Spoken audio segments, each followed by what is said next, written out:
বিসমিল্লাহির রহমানির রহিম। আসসালামু আলাইকুম। আশা করছি যে যেখানে আছেন ভালো আছেন, সুস্থ আছেন। নতুন একটা রেসিপি নিয়ে চলে আসলাম অনেক দিন পরে। আজকে আপনাদের সঙ্গে কলা দিয়ে অসম্ভব মজার একটা রেসিপি করে দেখাবো। হাতে গোনা 2-3টা উপকরণ দিয়ে আপনারা এই রেসিপিটা করে নিতে পারবেন। আর ঝটপট খুবই অল্প সময়ে এই রেসিপিটা আপনারা তৈরি করে নিতে পারবেন। আশা করছি রেসিপিটা আপনাদের ভালো লাগবে। ভালো লাগলে আমার চ্যানেলটি সাবস্ক্রাইব করে পাশে আসা ছোট্ট বেল বাটনটি প্রেস করে রাখবেন, তাহলে যখনই নতুন কোনো ভিডিও আপলোড করব সঙ্গে সঙ্গে নোটিফিকেশন আপনাদের মোবাইলে পৌঁছে যাবে। আর যদি রেসিপিটা খুব বেশি ভালো লেগে থাকে তাহলে অবশ্যই আমার রেসিপিটা শেয়ার করতে ভুলবেন না। চলুন তাহলে আমরা এখন রেসিপিটা তৈরি করে নিই। তার জন্য প্রথমে আমাদের লাগবে হচ্ছে গিয়ে কলা। আমি এখানে এই যে একটা কলা নিয়ে নিয়েছি। দেখুন কলাটা কিন্তু বেশ পেকে গেছে। এ ধরনের কলা কিন্তু আমাদের বাসায় প্রায় থাকে, যে বাসায় যখন কলা আনা হয় দেখা যায় 2-1টা কলা এভাবে থেকে যায়, অনেক সময় নষ্ট হয়ে ফেলে দিতে হয়। তো ফেলে না দিয়ে আপনারা এভাবে কিন্তু খুব সহজেই রেসিপি তৈরি করে নিতে পারবেন। তারপরে এখানে আমি নিয়েছি নারকেল কোড়া। এটা হচ্ছে কি অপশনাল, আপনারা এটা বাদ দিতে পারবেন, কোনো সমস্যা নেই।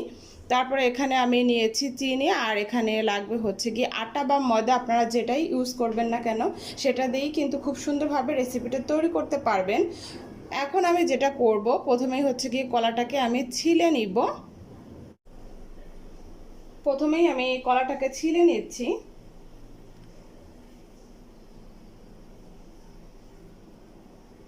তারপর এভাবে করে একটা ছুরির সাহায্যে আমি ছোট ছোট করে টুকরা করে নিব।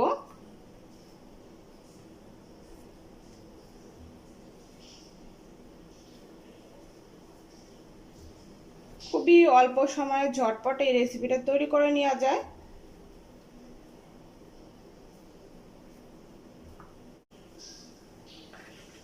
এরপর এখানে আমি দিয়ে দিব চিনি। আমি এখানে চিনি নিয়েছি প্রায় 1/3 কাপ পরিমাণ।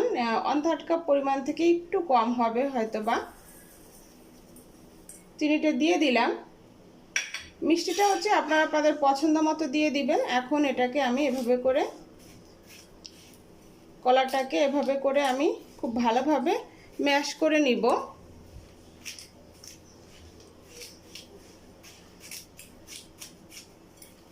আবার আপনারা চাইলে কিন্তু এটাকে ব্লেন্ডারে দিয়ে ব্লেন্ড করে নিতে পারেন। এটাতে খুব সহজেই খুব সুন্দরভাবে স্মুথলি এটা ব্লেন্ড হয়ে যাবে। সেটাতে আরও কম সময় লাগবে আপনাদের।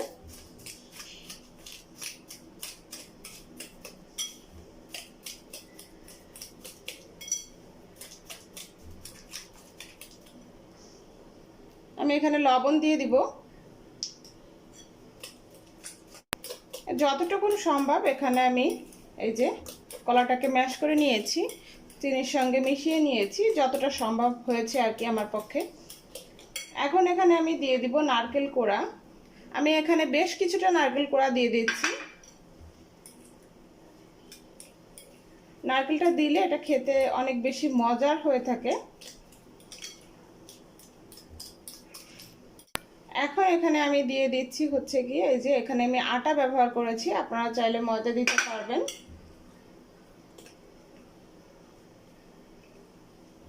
হাফ চা চামচ পরিমাণে এখানে আমি বেকিং পাউডার দিয়ে দিলাম।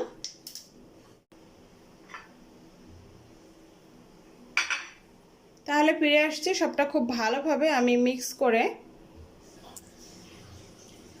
এখানে আমি প্রথমেই হচ্ছে গিয়ে 1 কাপ আটা ব্যবহার করেছিলাম। তো তারপর দেখা যাচ্ছিল যে আরও কিছুটা আটার দরকার ছিল। আমি এখানে আরও হাফ কাপ পরিমাণে আটা দিয়ে দিয়েছি। আপনাদের হয়তো বা কম বেশি লাগতে পারে। মানে টোটাল হচ্ছে গিয়ে আমি এখানে 1.5 কাপ পরিমাণে আটা ব্যবহার করেছি। এখানে আমি দিয়ে দিব কিছুটা রান্নার তেল।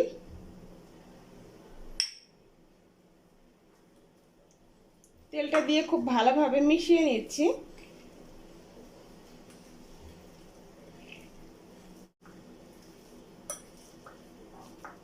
এই যে আমাদের মিক্স করা হয়ে গিয়েছে। চুলায় আমি একটা প্যান বসিয়েছি আর তাতে কিছুটা তেল দিয়ে দিয়েছি। আমি হাতে সামান্য পরিমাণে তেল লাগিয়ে নিয়েছি। এখন আমি যেটা করব, আমরা যে ব্যাটারটা রেডি করেছি সেই ব্যাটার থেকে কিছুটা ব্যাটার এভাবে করে নিয়ে অবশ্যই হাতে তেলটা লাগিয়ে নেবেন, এতে করে হাতে লেগে যাবে না। এই যে এভাবে করে তৈরি করে আমি এখানে ছেড়ে দিব।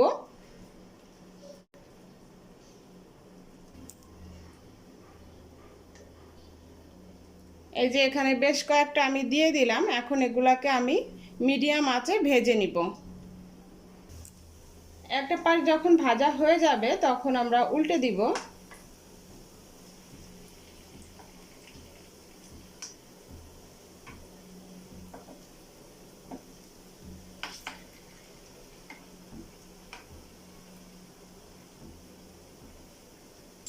অপর পাশটা ভাজা হয়ে যাওয়া পর্যন্ত অপেক্ষা করব।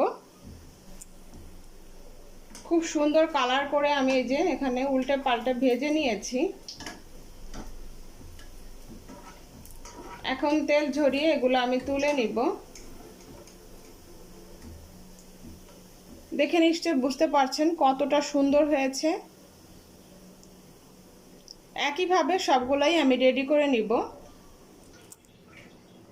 আমি এখানে টিস্যুর উপর নিয়ে নিচ্ছি।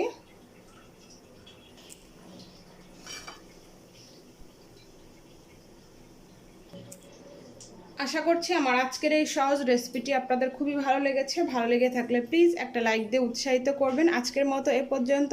সবাই ভালো থাকবেন, সুস্থ থাকবেন।